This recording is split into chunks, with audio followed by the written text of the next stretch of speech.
Welcome back everyone to part 2 of loading real image files. In part 2 we're going to focus on performing transformations on our images, such as flipping them or rotating them. Let's get started. I'm going to head over back to that same Jupyter notebook we were working with in part 1. Alright, so previously we saw how to download the files and open them. Let's go ahead and open up a single image of a dog. I'm going to say a variable dog is equal to image.open, and for my case, underneath my data folder, that is where I have the cats, dogs, and as I mentioned before, I accidentally have it doubled, but you may just have it one time. And underneath the training folder, go ahead and open up dog, and I'm going to be looking at 14.jpg. Underneath dog, underneath train, underneath cats, dogs. Go ahead and run that, and if we take a look at display of dog, then here's the dog image we're going to be playing around with. And let's go ahead and check the size of this. I will say dog size, and it's 500 by 387 pixels. Okay. Something to note here is that pixels in images are usually valued between 0 and 255. So I can check this out by saying dog.getPixel, and then let's grab the pixel at the very top corner. I'm going to pass in a tuple 0, 0, and if we run that, we get back this tuple value of 90, 95, and 98. So this corresponds of some value between 0 to 255. Now what we're going to do is we're going to see that PyTorch is actually going to normalize this. And right now we have this image file. It's still basically just a JPEG image file. To actually work with it, we need it to be a tensor object. So what we need to do is transform it to a tensor. So I will say transform is equal to transforms, and I'm going to call compose off of this, and compose can then take in a list of transformations. So often we're not just going to perform one transformation. Previously we've seen this before where I said to tensor simply off transforms. However, we're going to be performing a variety of transformations on these images.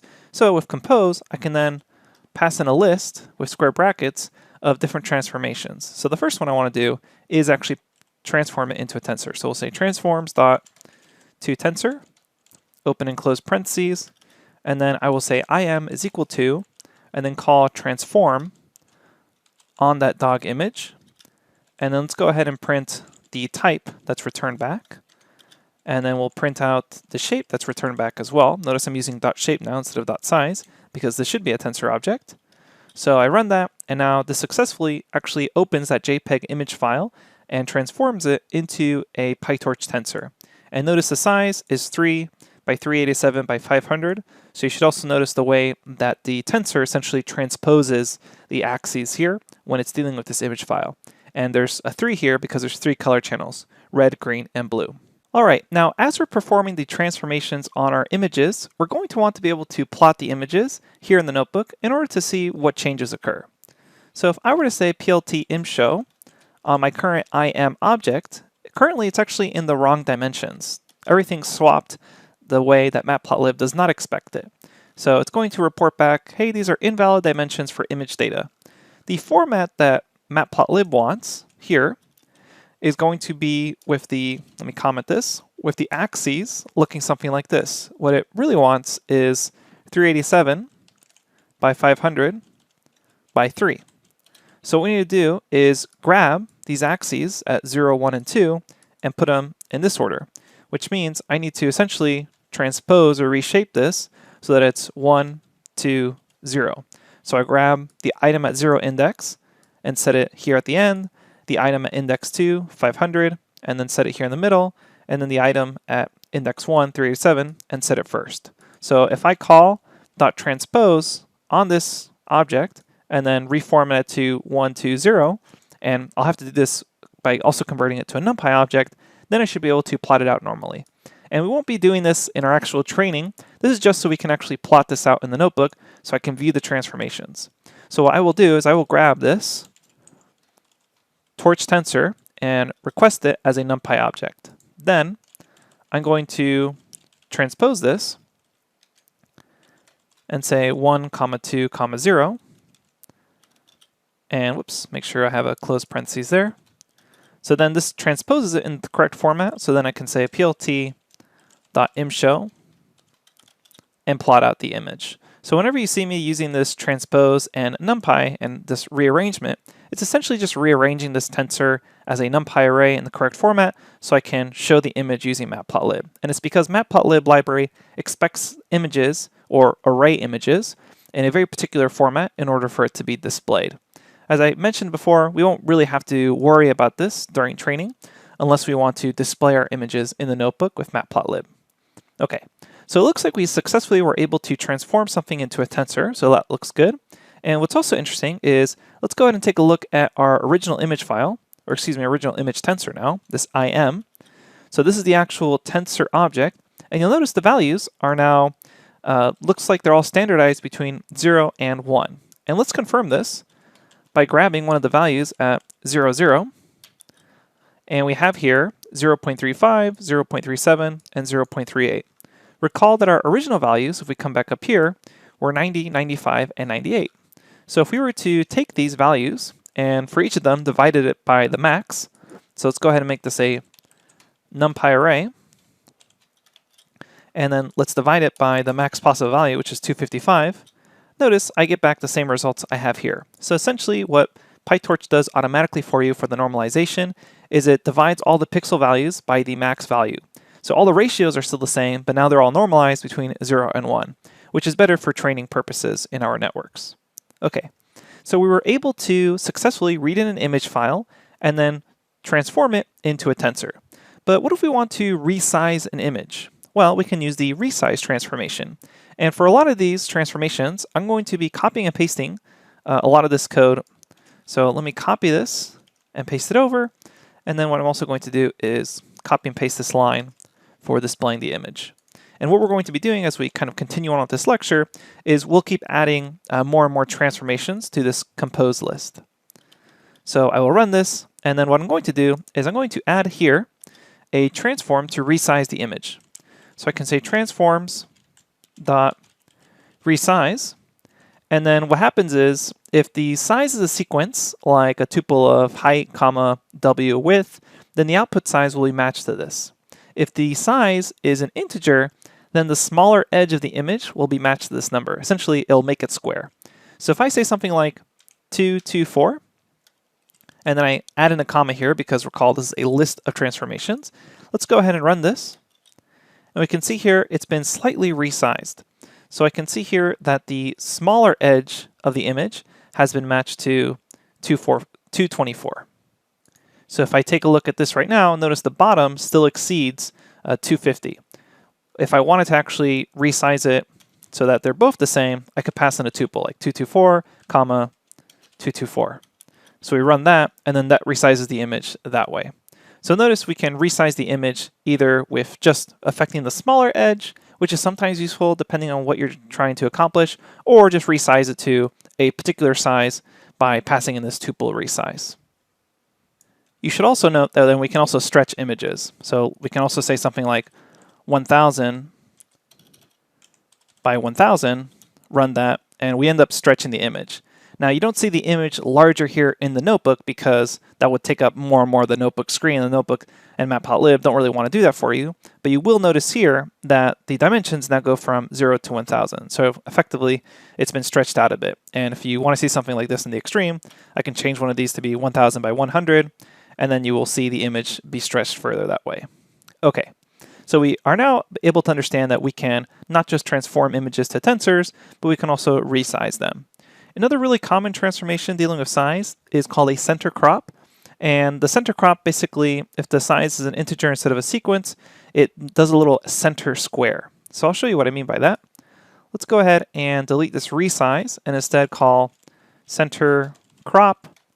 And if I pass in something like, let's do 250 on this original image, essentially, it creates a square of 250 by 250 and then puts it in the center of the image and then crops it that way. So that's really nice because if your images are more or less centered, you can do this center crop to get everything to the same size. And often what's a good idea is to first perform a resizing and then do a center crop.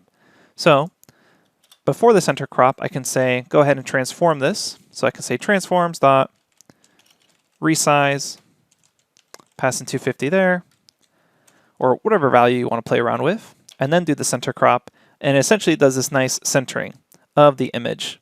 So if we come back here, we can see we had a little extra pavement, especially over here on the lower right hand side, but this allows us to resize the image, and then we get something that's nice and square. Okay, so there's other transformations. So there are transformations that preserve points and things like straight lines, and these include things like rotation or reflection and scaling. So let's explore some of these a little further. I'm going to copy and paste this little block of code that we've been using, and I won't worry about resizing or center crop anymore. Instead, let's go ahead and show you how to do a random horizontal flip. So what's nice about this random horizontal flip is that since we will be performing some of these transformations right before we feed in a batch into our network, it's sometimes nice to perform these transformations on a random basis. That way we don't have maybe all the horizontal flipped to the left being fed in first, and then all the horizontal to the right being fed in first. Instead, we randomly either rotate images or randomly flip images, and we can provide a probability of it being rotated or transformed. So we can say transforms dot, and then call random horizontal flip, and here I'm going to say probability is equal to 1, which means 100% probability that it will be horizontally flipped. And then I run this, make sure not to forget this comma here because this is a list, and we see the result here, and now the dog has been flipped. If instead we say this maybe has a low probability, something like 20%, and you run this a couple times, then more likely than not, it's going to be in this original non-flipped version. But theoretically, if you run this enough times, I don't know how many times I have to run it here since I just have it at 20%, but there we go. So about 2 out of 10 times, or 25% of the time, you'll see this dog flip the other way. So we have a probability here. And just like with the random horizontal flip, we also have the random rotation. So I can say, instead of random horizontal, random rotation, there's also a random resize crop. And random rotation, we take a look at this, there's degrees, and then if we expand on this, there's also a resampling, expanding, and center. So this will rotate the image by an angle, and you can check out the various documentation on this for what each of these methods or calls are doing. But essentially, we can just rotate this randomly between plus or minus 30 degrees. So I will say random rotation, 30 degrees, run this, and it will randomly rotate it by plus or minus 30 degrees. So we can see here it's either going plus or minus, so in one direction or the other. So we can see that as well. And it's somewhere between plus or minus 30 degrees as well.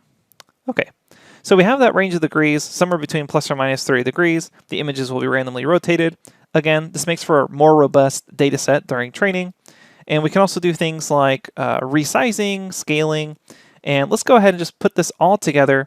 So I'm going to copy and paste a bunch of transformations, just so you can get an idea of what these would all look like stacked together.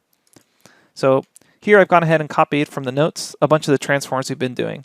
So I will randomly horizontally flip. I'm doing this 100% so you can really see the effect here. I'll do a random rotation, I'll resize it, I'll center crop, then make sure it's all a tensor. Run that, and we get back an image that looks like this. So you can see that effectively, even from a pretty okay sized data set, I can perform a bunch of transformations and create a much larger, more robust data set. Now, the last final note I want to make here about these transformations is often when you're working with other networks, maybe some pre-trained networks, maybe some of the famous pre-trained networks and convolutional neural networks that we've talked about, things like AlexNet, etc., they actually were trained on specifically normalized images that range from maybe 0.5 to negative 0.5 or something like that. And we've already seen that when we read this in as a torch tensor, that the pixels got normalized to be between 0 and 1. So you have this specific standardization or normalization occurring. But if you want to use someone's pre-trained network that worked on a different set of normalized values, you're going to want to be able to take your images and normalize them in the exact same way that the pre-trained network was normalized in. So this is the specific use case of why we're doing this kind of very specific normalization that I'm about to show you here. So I'm going to start from the beginning, and I'm going to say transform is equal to transforms.compose. And then as a list here, I will first transform this into a tensor. We'll say transforms to dot to tensor. And then after this, I can call transforms dot normalize. And we already know that when we load in this image, the values are going to be between 0 and 1. But sometimes you load up a pre-trained network and it has very specific means and standard deviations. And there's actually a lot of research that has experimented with a lot of these values. And what they've discovered is that if we take a look at normalize, we provide a mean and a standard deviation to follow for this normalization function. And you can keep reading here and in the documentation for the normalization equation. But essentially what we need to do is we need to provide a mean array as well as a standard deviation array. So we'll say std here, make sure that's std, yep. So we'll say std, and then what we will do is copy and paste some really common values from our notes. And we have a link that links to the research that shows why these particular means and standard deviations work well in practice. I'm going to just kind of copy and paste them here. So here we have this mean, and then I'm going to copy and paste the standard deviation that we'll be using as well. And these are essentially mean and standard deviation arrays for each channel or each dimension in these tensor objects. And the reason we choose these specific values is a lot of pre-trained networks end up using these particular values. And you can check out the links in the notebook to the research that kind of supports the exploration of these numbers themselves.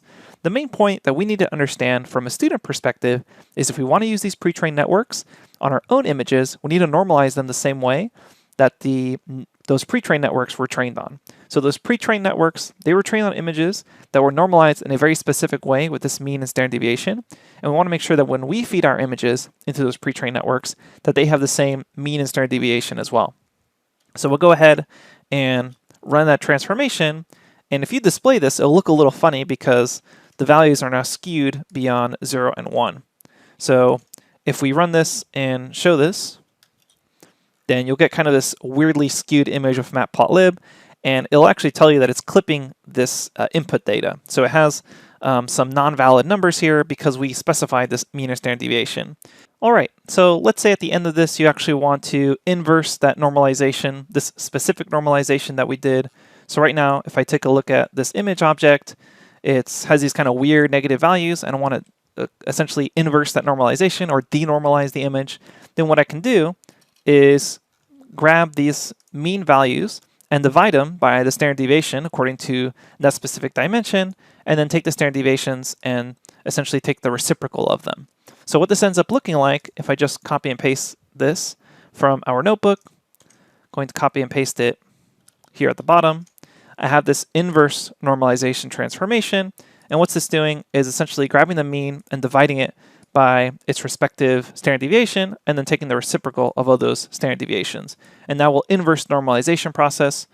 I run this, and now I see the dog normalized. Okay, so that's it. Now it's time to, in the next lecture, perform our convolutional neural network image classification on these real images, these JPEG files. I'll see you at the next lecture.